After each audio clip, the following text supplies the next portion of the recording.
कहानी की शुरुआत होती है स्कॉटलैंड की हाईलैंड्स से, जहां जिमी अपने बहनों और कजिन्स के साथ आराम से टीवी देख रहा था। तभी अचानक बाहर तेज सायरन बजने लगी। उसी समय जिमी की आंटी घबराई हुई हालत में अंदर आई। उसने बच्चों से कहा कोई भी अपनी जगह से हिले नहीं। फिर दरवाजा बंद करके बाहर चली गई। कुछ ही पलों बाद बाहर से डरावनी आवाजें आने लगी, जिससे सभी बच्चे डर के मारे कांपने लगे। जिमी डर के बावजूद दरवाजे के पास गया और अपने पापा को पुकारने लगा, लेकिन तभी दरवाजा जोर जोर से हिलने लगा और अगले ही पल वो टूट गया और ज़ॉम्बी जैसे डरावने इन्फेक्टेड अंदर घुस आए। जैसे ही वे अंदर आए, वे लड़कियों पर टूट पड़े और उन्हें बेरहमी से नोच नोच कर खाने लगे। लेकिन जिमी, जो दरवाजे के पीछे छुपा हुआ था, किसी तरह बच गया। उसने मौका देखकर भागने की कोशिश की। भागते हुए उसकी नजर दूसरे कमरे में पड़ी, जहां उसने देखा कि उसकी माँ को भी इन्फेक्टेड घेर कर खा रहे थे। वो डर के मारे पूरे घर में दौड़ता रहा और देखता गया कि उसके सारे रिश्तेदार एक एक करके इन्फेक्टेड में बदलते जा रहे थे। लेकिन किस्मत से वो किसी तरह घर से बाहर निकलने में सफल हो गया। बाहर का नजारा और भी भयानक था। हर तरफ इन्फेक्टेड ही इन्फेक्टेड थे। जिमी को याद आया कि उसके पिता चर्च में हैं, तो वो तुरंत वहां की ओर भागा। लेकिन चर्च में पहुंचने पर उसे और बड़ा झटका लगा। जिमी के पिता, जो एक फादर था, वो ये मान चुका था कि इन्फेक्टेड लोग कोई बुराई नहीं है, बल्कि ये तो भगवान का न्याय है। फिर उसने जिमी को अपना सोने का क्रॉस दिया और कहा कि भगवान पर विश्वास बनाए रखना। इसी बीच अचानक खिड़कियां टूटने लगीं और इन्फेक्टेड चर्च के अंदर घुस आए। ये देख जिमी डर के मारे वहां से भाग गया और एक कोने में छिप गया, लेकिन उसका बाप वहीं रुक गया। कुछ ही पलों में इन्फेक्टेड उस पर टूट पड़े और जिमी के पिता भी इन्फेक्टेड में बदल गए। ये सारी तबाही रेज वायरस की वजह से हुई थी। यूरोप ने इस वायरस को अपने इलाके में फैलने से रोक दिया था और यूके को पूरी तरह दुनिया से काट दिया गया। अब यूके बर्बाद हो चुका था और जो बचे थे उन्हें अपनी जान खुद बचानी थी। 28 साल बाद कुछ बचे हुए लोग लिंड्सफार्म आइलैंड पर रहते थे, जो समुद्र से घिरा एक सुरक्षित इलाका था। आज का दिन खास था क्योंकि एक बच्चा स्पाइक पहली बार इन्फेक्टेड से लड़ना सीखने वाला था।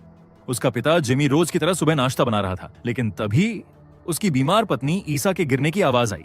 ये सुनते ही जेमी और स्पाइक दौड़ते हुए उसके कमरे में पहुंचे।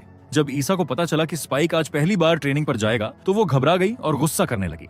उसकी थोड़ी जेमी से बहस हुई, लेकिन फिर अचानक वो शांत हो गई। दरअसल ईसा भूलने की बीमारी से पीड़ित थी। उसे अक्सर बातें याद नहीं रहती थीं और कई बार उसे ये भी समझ नहीं आता था कि उसके आसपास क्या हो रहा है। थोड़ी देर बाद रसोई में स्पाइक की मुलाकात सैम से हुई, जिसने उसे एक नया धनुष गिफ्ट में दिया। उसके बाद जेमी और स्पाइक जब घर से बाहर निकले, तो गांव के कई लोग रास्ते में खड़े थे। वो सब स्पाइक को पहली ट्रेनिंग के लिए शुभकामनाएं दे रहे थे। जब दोनों शहर के गेट पर पहुंचे, तो जेनी ने उन्हें रोककर एक आखिरी जरूरी बात याद दिलाई।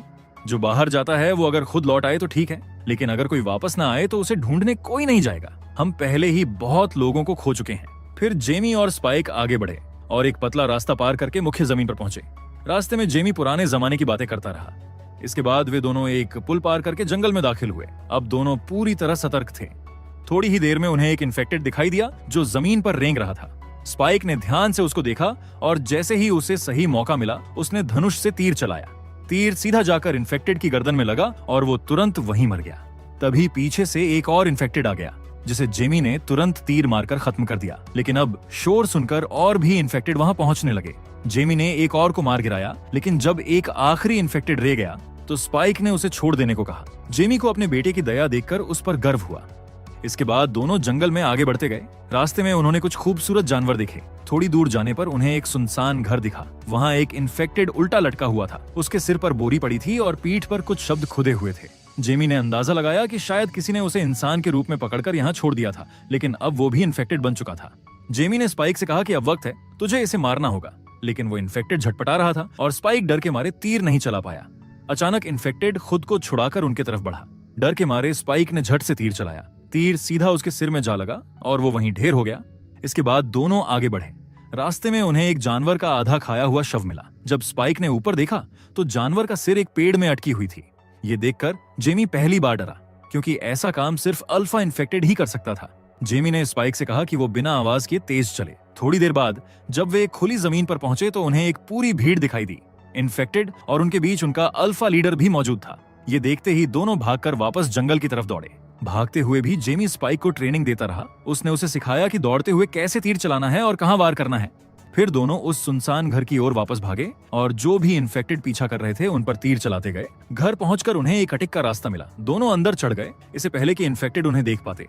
कई घंटे बीत गए, लेकिन वो अल्फा इन्फेक्टेड वहीं आसपास मंडराता रहा।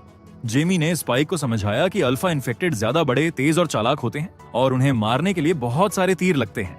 लेकिन अब उनके पास तीर ही खत्म हो चुके थे, इसलिए उन्हें फिलहाल यहीं छुपकर इंतजार करना पड़ेगा।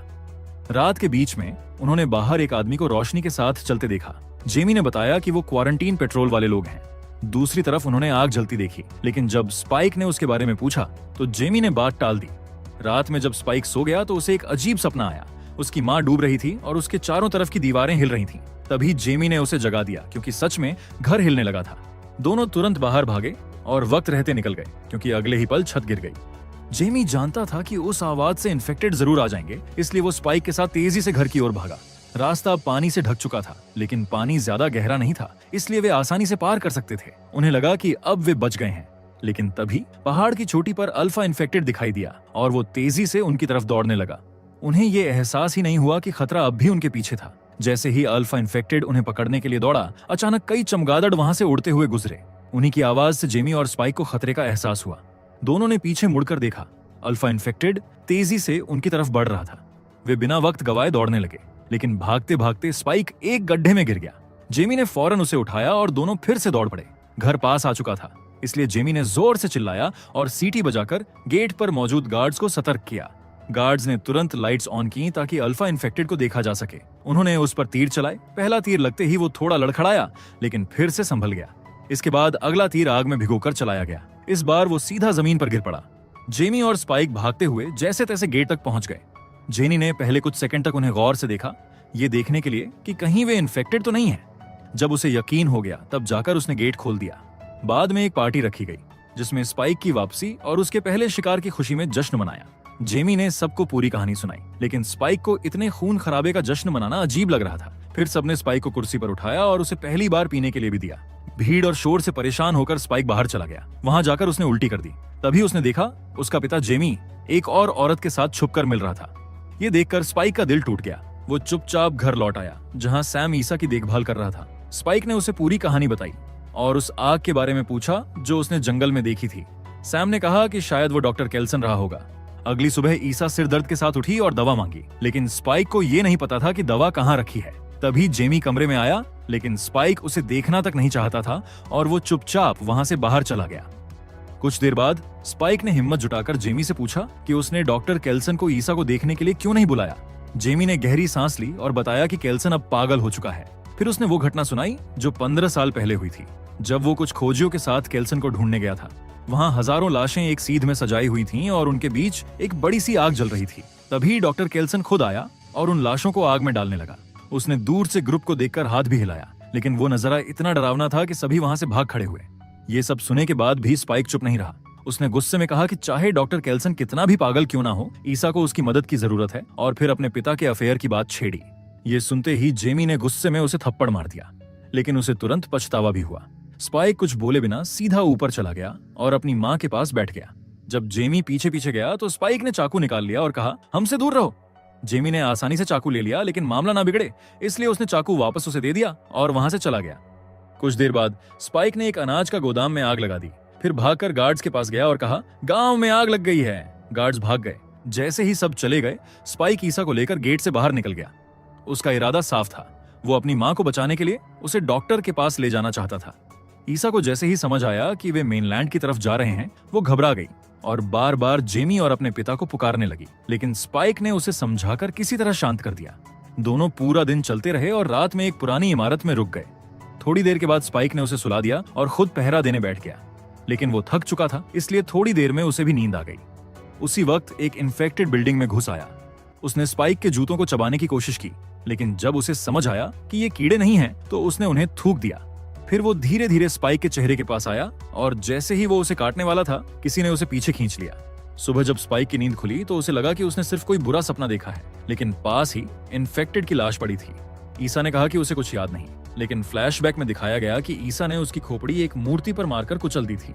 उधर दूसरी तरफ कुछ सैनिक इन्फेक्टेड के झुंड से जान बचाकर भाग रहे थे। वे जितना हो सके उतने इन्फेक्टेड को गोली मारते रहे, लेकिन धीरे धीरे उनकी गोलियां खत्म होने लगीं। तभी कुछ सैनिकों को इन्फेक्टेड ने काट लिया और वे भी बदलने लगे। बाकी बचे सैनिकों को मजबूरी में अपने ही साथियों को मारना पड़ा। अंत में किसी तरह 3 सैनिक बच पाए और भागकर एक टनल में घुस गए। उन्होंने जल्दी से गेट बंद कर दिया ताकि इन्फेक्टेड अंदर न आ सकें। इसके बाद वे टनल के अंदर जाना शुरू किया।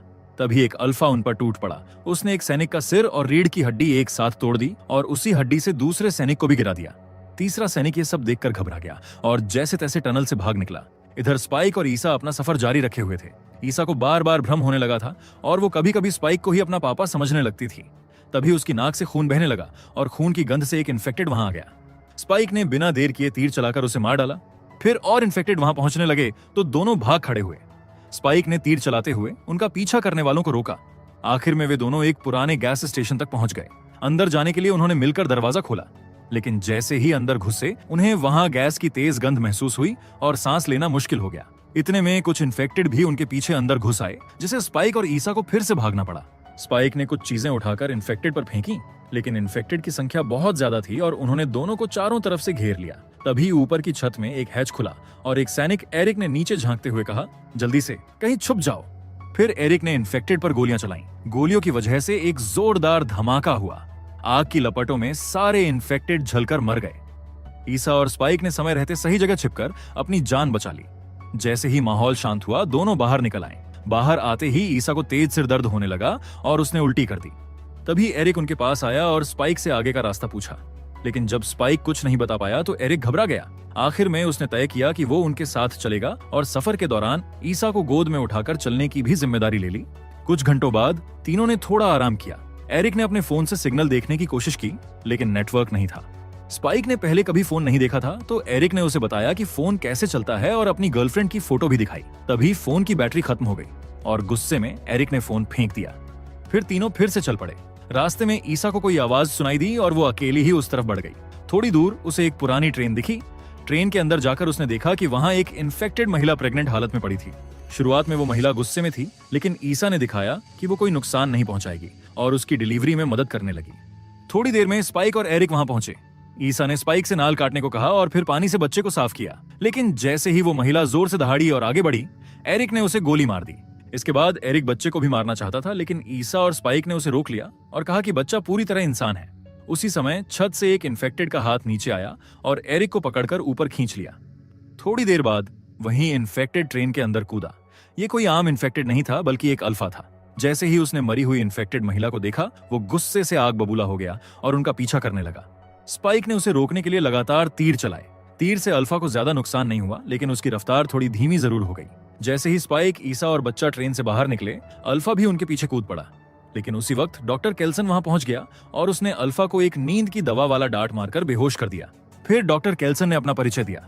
उसने बताया कि वो पिछले 3 सालों से इसी इलाके में रह रहा था। उसने ये भी बताया कि वो अपने पूरे शरीर पर आयोडीन लगाता है, क्योंकि इसे वायरस का असर नहीं होता। बात करते हुए उसने एरिक का सिर भी अपने साथ रख लिया। जब स्पाइक ने उसे अपनी मां को बचाने की बात कही, तो केल्सन उन्हें अपने बोन टेम्पल ले गया। ये एक ऐसी जगह थी जहां उसने मरे हुए लोगों और इन्फेक्टेड्स की हड्डियां इकट्ठा कर एक मंदिर जैसा बना दिया था। उसने एरिक का सिर आग में डाल दिया और जब सारा मांस जल गया तो खोपड़ी को साफ करके स्पाइक को टावर में जोड़ने के लिए कहा। इसके बाद केल्सन ने उस नवजात बच्ची के बारे में पूरी बात सुनी और बताया कि प्लेसेंटा ने उसे वायरस से बचा लिया। फिर उसने ईसा की कुछ जांच की और ये सच सामने आया कि ईसा को कैंसर है और वो आखिरी स्टेज पर है। ये सुनकर स्पाइक घबरा गया, क्योंकि उसे समझ नहीं आ रहा था कि अब क्या किया जाए। ईसा ने उसे शांत किया और बताया कि उसे पहले से शक था कि उसके साथ कुछ गलत हो रहा है, लेकिन वो पूरी तरह यकीन नहीं कर पा रही थी। स्पाइक की आंखें दूसरी तरफ करते हुए ईसा ने केल्सन को इशारे में समझा दिया कि वो तैयार है, अब और दर्द नहीं सहना चाहती। केल्सन ने उसे मोमेंटो मोरी और मोमेंटो अमोरिस के बारे में समझाया। मतलब ये कि इंसान को ये याद रखना चाहिए कि एक दिन मरना है, लेकिन प्यार के साथ, सही वक्त पर।